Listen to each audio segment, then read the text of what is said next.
नाज़रीन, आपको एक दफ़ा खुश आमदीद कहते हैं। वज़ीर आज़म सैयद यूसुफ रज़ा गिलानी को सज़ा तो हो गई, लेकिन अभी तक वो अपने ओहदे पर मौजूद हैं। पीपल्स पार्टी का मौक़िफ़ ये है, चूँकि अदालत ने नाअहल करार नहीं दिया, इसलिए वो अपना ओहदा नहीं छोड़ेंगे। दूसरी जानिब मुस्लिम लीग नून है कि वो मानने में नहीं आ रही, वो कहते हैं कि जी वो वज़ीर आज़म को वज़ीर आज़म नहीं मानते क्योंकि उनके पास आइनी और अखलाकी जवाज़ नहीं है।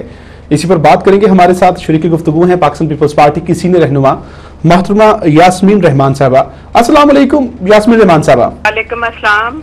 यास्मीन रहमान साहबा, आप क्या समझते हैं कि आप इस वक्त ये वज़ीर आज़म सैयद यूसुफ रज़ा गिलानी साहब आज पार्लियामेंट में पहुंचे, उन्होंने खिताब भी किया, तो आपके ख्याल में कोई अखलाकी जवाज है कि वो वज़ीर आज़म भी हैं, माशाल्लाह तकरीर भी करते हैं, और मुस्लिम लीग नून उन्हें वज़ीर आज़म नहीं मानती? आप क्या कहेंगी? ये देखें, अपोजिशन का तो काम है कि अपोजिशन करना और पॉइंट स्कोरिंग करना। जैसे कि अदालत ने उनको नाअहल नहीं करार दिया, और बल्कि इनफैक्ट मैं कहूँगी एक सिंबॉलिक सी उनको सिर्फ सजा दी गई till the rising of the court.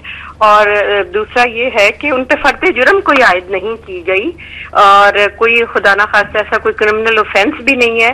तो क्यों ना वजीर आजम, जिनको के इत्मीनान हासिल है कौमी असम्बली में भी अक्सरियत का और सूबाई असम्बलियों से भी वोट लेके वो आए हुए हैं, तो वो कैसे हो सकता है कि वो सिर्फ अपोजिशन के कहने पे वो हट जाएं? ऐसी बात नहीं होती। और अल्हम्दुलिल्लाह कल भी आपने देखा मुल्तान में जो एक प्रोविंशियल असेंबली का इलेक्शन था, पाकिस्तान पीपल्स पार्टी ने जीता। तो आपने अवाम की राय को फौकियत देनी है, ना कि अपोजिशन की राय को फौकियत देनी है। यास्मीन रहमान साहबा, जिस तरह से आपने कहा कि बहुत बड़ा खुदा न खास्ता को क्रिमिनल ऑफेंस नहीं किया, लेकिन क्या एक वजीर आजम अगर तौहीन अदालत करते हैं या उनके खिलाफ फैसला भी आता है और सजा भी मिल जाती है, तो क्या ये एक इतना बड़ा ओहदा है जो आइन और कानून का पासदार है, अगर उनको सजा मिल जाए तो क्या उन्हें रिजाइन नहीं कर देना चाहिए?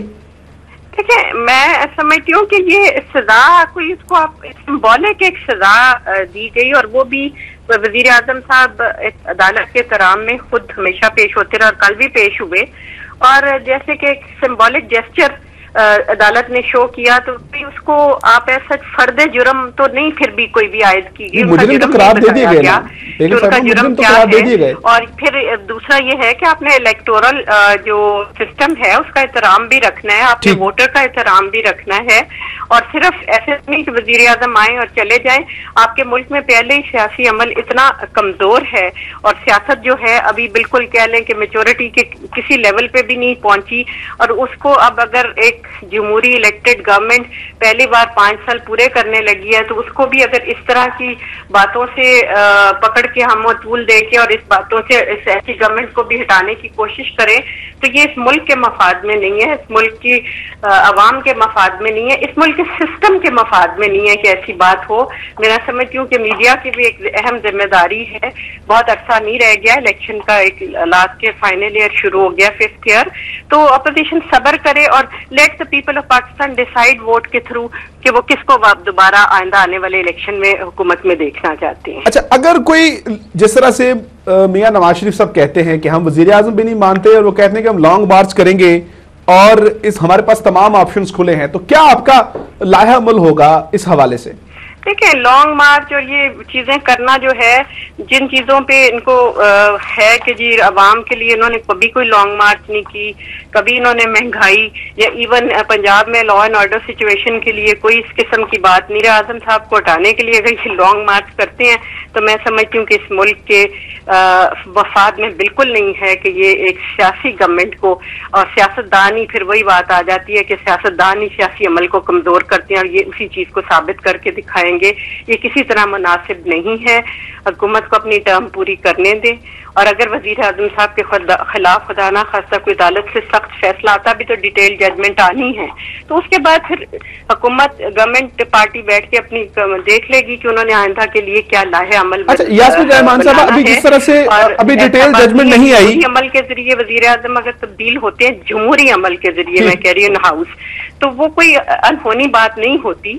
लेकिन ये है कि इस तरह लॉन्ग मार्च और ये गैर आईनी गैर सियासी इकदाम के जरिए हुकूमत को कमजोर करना बिल्कुल गैर मुनासिब। अच्छा, आपके ख्याल में अगर कोई इन हाउस तब्दीली आती है या जमहूरी अमल के तहत आती, तो आप उसको वेलकम करेंगे? کہ یقیناً اگر جمہوریت میں دیکھیں پچھلے اگر 2002 کی اسمبلی میں دیکھ لیں تو غالباً 3 وزیر اعظم الیکشن کے ذریعے، حالانکہ وہ تو اس وقت ڈکٹیٹرشپ کا زمانہ تھا لیکن چینج ہوئے، لیکن وہ ووٹ کے ذریعے چینج ہوئے، ممبرز نے ووٹ ڈالے اور وہ ہوئے. اور کوئی یہ تو پارٹیز کا فیصلہ ہوتا ہے سینٹرل ایگزیکٹو کمیٹی کا کہ وہ کس کو وزیر اعظم کے عہدے پہ نامزد کرتے ہیں اور پھر وہ ووٹ لیتے ہیں. تو وہ تو ایک جمہوری طریقہ ہوتا ہے، لیکن یہ لانگ مارچ کرنا، حکومت کے خلاف کرنا، یہ بالکل غیر مناسب اور غیر سیاسی بات ہے.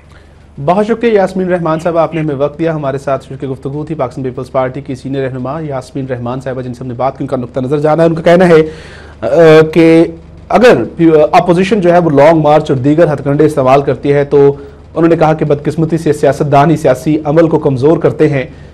انہوں نے کہا کہ کوئی بھی اس قسم کا اگر کام ہوتا ہے تو وہ شوق پورا کر لے، لیکن انہوں نے کہا کہ اگر ان ہاؤس تبدیلی آتی ہے تو جمہوریت کے تحت اگر آتی ہے تو اس کو ویلکم کریں گے. لیکن جمہوریت کا ناظرین ایک سب سے بڑا تقاضا یہ ہے کہ اگر ملک کا سب سے اعلیٰ عدلیہ کا ادارہ اگر کسی شخص پر عدم اعتماد کا اظہار کرتا ہے اور اسے کہتا ہے کہ آپ آئین اور قانون کے تحت ملک کی سب سے اعلیٰ ترین عدلیہ کے توہین کے مرتکب ہوئے اور آپ کو مجرم قرار دیا جاتا ہے اور پھر سزا بھی دی جاتی ہے، تو اخلاقاً جو ہے وہ ریزگنیشن بنتا ہے. لیکن جس طرح میں نے پروگرام کے آغاز میں پہلے کہا کہ بدقسمتی سے پاکستان کے اندر شاید اخلاقیات کی سیاست دفن ہو چکی ہے، اور اب جو سیاست ہو رہی ہے وہی سیاست ہے، اور بدقسمتی سے اسی سیاسی سسٹم کے اندر رہ کے پاکستان جو ہے اب چلانے کی کوشش کی جا رہی ہے، جو کہ درست نہیں ہے. اس پر لازم مزید بات کریں گے.